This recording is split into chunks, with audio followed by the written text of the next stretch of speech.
तो एक क्वेश्चन करते हैं, है ना, limit n tending to infinity, ये एक्सप्रेशन दे रखा है अपने को 1/60 के बराबर है। तो a की वैल्यू पूछी है अपने से, है ना, a जो है वो इस एक्सप्रेशन में आ रहा है अलग अलग जगह पे। तो सबसे पहले तो इस एक्सप्रेशन को सिग्मा वाले फॉर्म में कन्वर्ट करना है अपने को। तो न्यूमरेटर में तो दिख ही रहा है ना, 1 raise to power a, 2 raise to power a, तो एक तो r जो है वो न्यूमरेटर में आ जाएगा, ठीक है। अच्छा, अब आप डिनोमिनेटर देखें तो ये वाली जो टर्म है, ये वाली टर्म तो कांस्टेंट ही है। इस वाली टर्म में एन ए कांस्टेंट है, पर उसके साथ में ये 1 2 3 करके ना इस तरह से आ रहा है। तो पहले इंस्टिंक्ट में तो आपको लगेगा कि ये डिनोमिनेटर ये भी वेरी कर रहा है, पर आप देखें इसको यदि अपन ऐड कर देंगे, क्योंकि एन ए तो कांस्टेंट ही है ना, ये तो एक सिंगल ब्रैकेट में है सारी टर्म्स, है ना। यहाँ 1 आ गया, यहाँ 2 आ गया, कहाँ तक जा रहा है, n तक। तो इन सबको ऐड कर देंगे तो अपने पास में तो केवल n की एक टर्म आ जाएगी। तो डिनोमिनेटर जो है पूरा कांस्टेंट हो जाएगा, ठीक। तो ये वाला जो ब्रैकेट है ना, अभी इसको अपन सॉल्व कर रहे हैं, है ना। एन ए कितनी बार आ रहा है, n टाइम्स आ रहा है। तो n स्क्वायर a तो ये हो गया, और प्लस बाकी क्या बच गया, 1 + 2 + 3 प्लस, और ये कहाँ तक, है ना, n तक, ठीक। तो ये क्या हो जाएगा, n square a plus n into n + 1/2, है ना, ये हो जाएगा।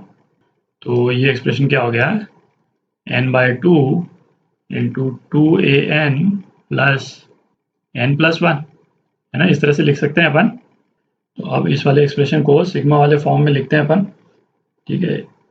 सिग्मा, ये न्यूमरेटर में जो है ना, इसको अपन क्या लिख सकते हैं, r⁴ ये लिख सकते हैं, ठीक।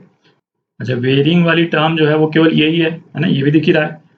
तो r कहाँ से कहाँ वेरी कर रहा है, r 1 से वेरी करके n तक जा रहा है ना, ये भी दिख रहा है अपने को। अब डिनोमिनेटर, तो डिनोमिनेटर क्या हो गया, n + 1 raise to power a - 1, है ना, मल्टीप्लाइड बाय ये एक्सप्रेशन। ये एक्सप्रेशन क्या है, n 2an + n + 1, है ना, अपॉन 2। तो 2 को यहाँ लिख देते हैं, और ये वाला जो n है इसको भी यहाँ से हटा के यहाँ पे लिख देते हैं, ठीक। तो अब इसमें देखें पूरा डिनोमिनेटर जो है वो कांस्टेंट ही है, ठीक है। इसमें r की कोई भी टर्म नहीं है। तो इसको अपन सिग्मा के बाहर ले सकते हैं।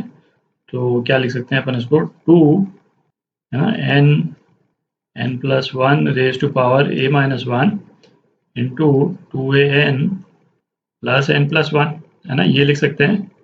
Sigma r = 1 to n r⁴a, ठीक है। और हमको क्या चाहिए, r/n का टर्म चाहिए। तो अपन क्या कर सकते हैं, n⁴a से ऊपर नीचे मल्टीप्लाई और डिवाइड कर दें, ठीक। तो यहीं पे रीअरेंज कर लेते हैं, है ना, ताकि स्टेप बच जाएगा, उतनी जगह नहीं अपने पास में। ये n है, ये तो कांस्टेंट है, तो इसको मैं यहाँ ले आता हूँ, ठीक। और r/n rays to power a हो गया ये। तो इसकी जगह पे अपन क्या ले सकते हैं, है ना, इस तरह से लिख लेते हैं, r/n rays to power a, है ना। अब अपन इंटीग्रल जो है वो सीधा ही लिख लेंगे, थोड़ी जगह बनाते हैं।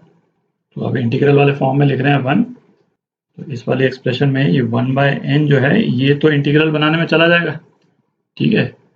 और बाकी टर्म जो क्या बच गई, है ना, उसको अपन लिख लेते हैं 2n⁴a upon n + 1 raise to power a - 1 into 2an plus n + 1, है ना, ये हो जाएगा।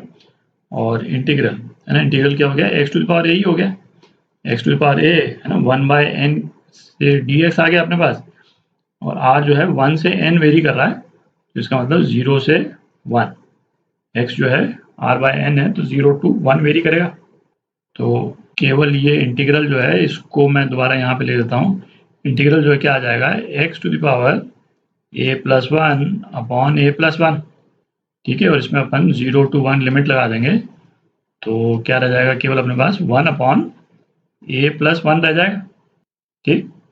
तो ये अपना एक्सप्रेशन जो है ना, ये क्या हो जाएगा, twice n⁴a upon n + 1 raise to power a - 1 2an plus n + 1 और इंटू ये a + 1 और आ गया, ठीक। तो अब ये वाला एक्सप्रेशन जो है ना, ये इंटीग्रल का फाइनल एक्सप्रेशन आ गया। अब इसमें बेसिकली, है ना, limit n tending to infinity, n की लिमिट लगानी, ठीक है।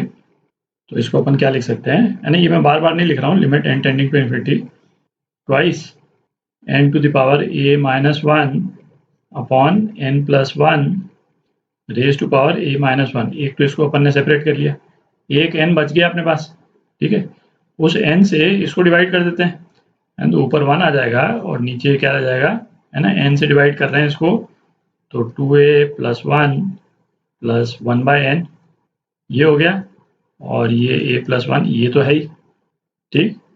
और ये वाला जो एक्सप्रेशन है ना, ये बेसिकली क्या है, n अपॉन n प्लस 1 है ना, raise to power a minus 1।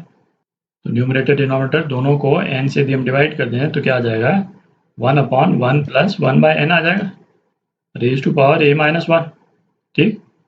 और n इन्फिनिटी को टेंड करेगा तो ये क्या हो जाएगा, ये 1 हो गया, तो ये तो 1 ही हो गया, है ना, ये 1 बाय n ये 0 हो गया, ठीक।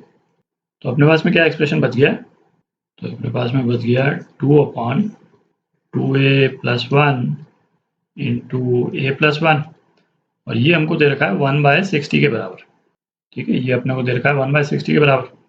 तो ये क्वाड्रेटिक इक्वेशन हो गई, है ना, इसको आप सॉल्व कर लेंगे तो a आ जाएगा, थोड़ी जगह बनाते हैं, तो इसको आप सिंप्लीफाई कर लेंगे तो क्या आ जाता है, क्वाड्रेटिक इक्वेशन आपकी आ जाती है 2a square plus 3a minus 119 equal to 0।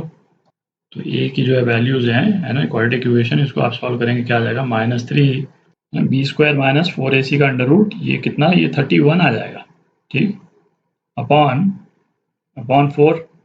आपके दो आंसर्स आ गए, एक तो 7 और दूसरा क्या, -17 अपॉन 2, ठीक। तो ये आपके आंसर्स है ना, एक से ज़्यादा ऑप्शन करेक्ट हो सकता है, तो 7 है ना, बी और डी।